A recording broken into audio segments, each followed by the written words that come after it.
அல்லாஹ்வுடைய நல்லடியார்களே, வீட்டுக்கு போய் குழந்தைகளுக்கு படித்து கொடுங்கள். மாடி வீடு கட்டுவதல்ல இந்த துனியாவுடைய வெற்றி, பெரிய வாகனங்கள் எடுப்பதல்ல இந்த துனியாவுடைய வெற்றி. சஜதாவிலே விழுந்து அல்லாஹ்வுடைய நெருக்கத்தை பெற்றால் அதுதான் வெற்றி என்று சின்னத்திலே இருந்தே சொல்லுங்கள், சின்னத்திலே இருந்தே சொல்லுங்கள். அல்லாஹ்வுடைய வேத வசனத்தை ஓதுவதற்கும் படிப்பதற்கும் முடியும் என்றால் நான் கேட்கிறேன், உங்க குழந்தைகள் என்னுடைய பிள்ளை உட்பட நாம் எல்லாம் என்ன நினைச்சிருப்போம்? பிள்ளையை பெத்தெடுத்தோட இந்த பொசிஷன், அந்த பொசிஷன், இந்த டிகிரி, அது இந்த மெடிக்கல் காலேஜ், அது இயல்பு. அல்லாஹ்வுடைய நல்லடியார்களே, ரசூலுல்லாஹ் என்ன சொன்னார்?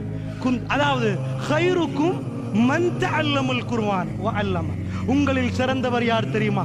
குர்ஆனை படித்து பிறருக்கு படித்து கொடுப்போம். எத்தனை பேர் உங்க பிள்ளை குர்ஆனை படிச்சு கொடுக்கணும் என்று பிறந்த உடனே நினைச்சு பார்த்தீங்க? அல்லாஹ்வுடைய நல்லடியார்களே, துனியா எங்களை கவர்ந்து விட்டது. ரசூலுல்லாஹ் ஒரு நாள் வேகமா வந்தார்கள்.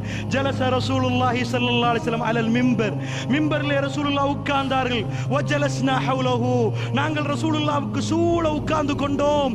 ரசூலுல்லாஹ் ஒரு சின்ன உரை நிகழ்த்தினார்கள். இன்ன மிம்மா அகாஃபு அலைக்கும் மின் பஅதி, எனக்கு பிறகு மக்களே நான் பயப்படுகிறேன் என்று ரசூலுல்லாஹ் திடீரென்று வந்து உட்கார்ந்து விட்டு